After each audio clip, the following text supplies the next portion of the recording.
So, I mean, one of the things that people are clearly upset about, you see this in a lot of polling, is, I guess, you could broadly call it woke. The trans issue came up a lot in the US election, perhaps more than people expected.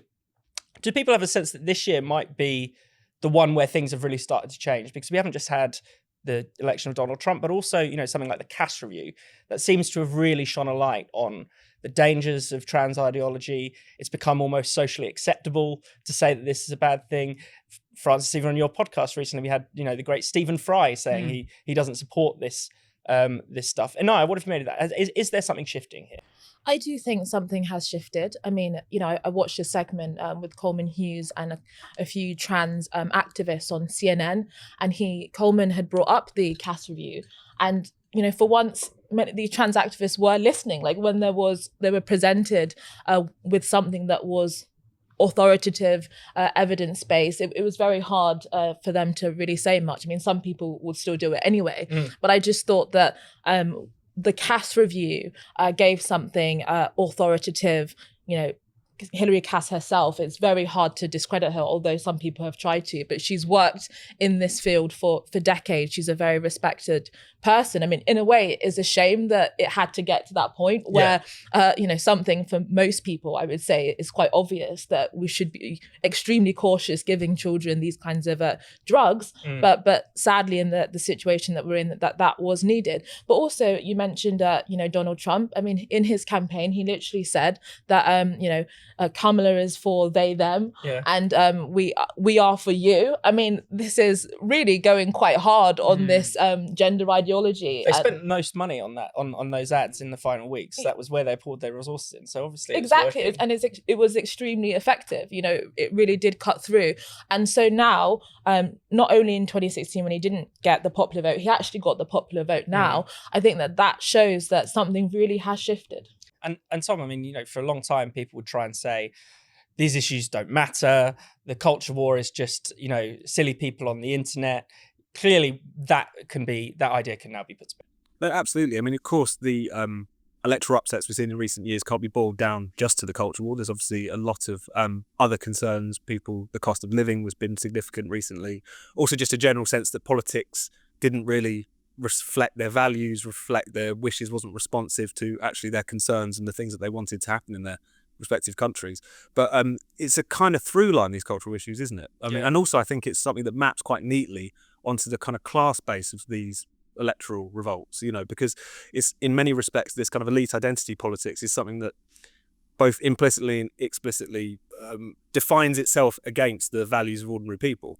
And what we're seeing is a rejection of that kind of woke ideology, something which is cutting across racial lines in the American electorate, but certainly it's something which unifies the kind of multiracial working class, because they certainly have a kind of, as well as having kind of similar economic interests, they've also got a similar cultural outlook. And that's something which was very well exploited by the Trump campaign.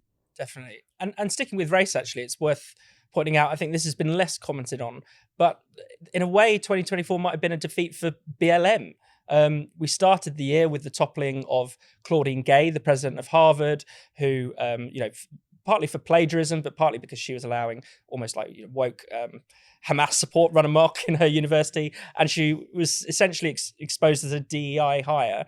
We've ended the year with Daniel Penny being exonerated. In 2020, it's not hard to see how his essentially leading to the death of a black man would have been turned quite easily into a BLM story, would have led to riots, huge protests, would have led to him being imprisoned. Have you noticed a shift on the race question, Francis? Well, I'm glad you asked me, mate. Because, you are a person of colour from Latin. You're a Latinx. I am Latinx. That is true. Well, actually, what I found very interesting is the paternalistic way the Democrats actually talk about Latin American people and saying, "Oh, you should vote for us." Now, if you know anything about Cuba or Venezuela, there is no way in hell any of those people are going to vote Democrat. They're just not, number one. Number two, it's really patronizing to think that just simply because you come from a certain culture or you have a certain level of melanin in your skin, you're immediately going to defer to voting for one particular party or another.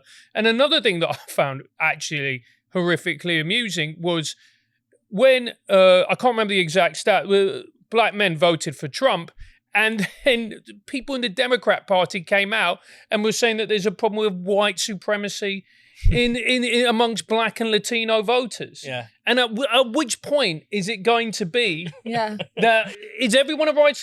Are you a white supremacist? Yeah, no, clearly.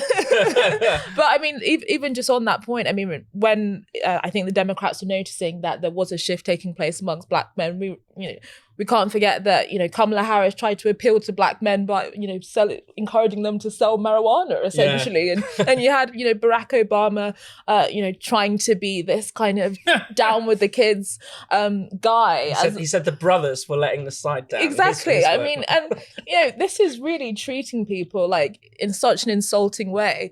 And I think that a lot of, ethnic minorities clearly saw through that. But on top of that, I mean, even though this happened at the end of last year, I think October 7th also really challenged identity politics. I mean, the Chicago, I think, chapter of Black Lives Matter, soon after October 7th, put out paragliders in celebration. I think many people just saw that this is really, the terrifying conclusion of this kind of hierarchy of identity, racial politics, and where that can really get you. So I do think that the almost glorification about the sickening October 7th attacks also was a really big blow and alerted people to the kinds of politics that was festering amongst many of these ideologies. Yeah, exactly. And perhaps the common thread is that, you can't pretend anymore at the end of 2024 that, say, supporting trans rights is just about being nice to trans people. You can't pretend that supporting critical race theory or affirmative action is just about wanting equality.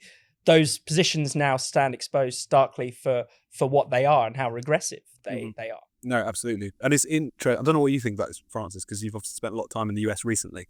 But that kind of cultural vibe shift that seems to have happened as well, Joe Rogan plumping for Trump, a lot of people who were in that kind of former liberal, anti-woke space deciding to move over a lot because of these cultural issues. Do you think that's going to stick around?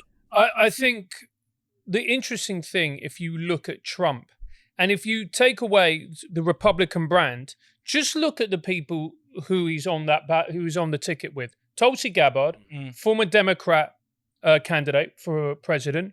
RFK Jr., former Dem. Elon, former Dem.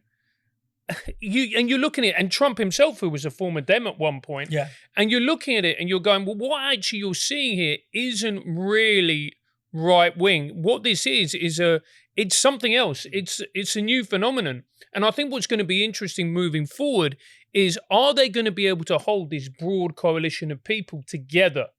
Or is it going to be too broad a church and they're going to break up once their own views come into play and also their own egos? So I think it's very interesting. Like, Joe came out in support and loads of other comics. I think Theo did as well.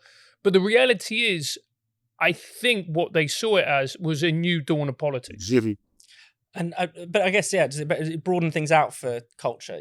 Is it possibly more? We're going to see more, less woke on TV, less woke in Hollywood. I mean, there is a sense that you hear stories about certain projects now being greenlit, which is bizarre. If you think about it, it shouldn't matter who the president is in terms of what films get made or whatever. Yeah, I mean, I tend to think that a lot, because these things, are commissioned a couple of years in advance. We're probably going to get still a lot of, quite woke stuff on television and so on and so forth. In a sense, though, I think the British establishment are probably like slower take up than the American one. And I think, many of us have, rightly been pointing out about the kind of importation of some elements of the explosive racial culture wars. But now we're seeing actually in America that this might actually end, to some extent quicker in terms of with the, the populace in power, so to speak. I think a lot of the kind of British establishment, still the liberal and progressives, are probably a bit slower to recognise, because you can see in the disdain and shock that almost seems more so sometimes in the UK media than in the US media. But we haven't quite got the message from the imperial centre yet. Exactly. And when you see it, perhaps even worse in places like Ireland, Tom. These even smaller places that are still, in a way, they think they're very progressive, but perhaps they're behind the times by sticking with work. Exactly. And Ireland's an interesting one because in terms of its sort of electoral politics, it hasn't had the kind of rupture, the kind of break that we might have thought of. But there was that referendum earlier in the year, you know, the family and care referendum, this attempt to rewrite the Irish constitution, supposedly along more woke lines, and that was flatly rejected. It, you know, precipitated the fall of Leo Varadkar. So when given an opportunity to say enough of this, it seems like voters across the piece are taking it, even if their political elites are slower to catch up.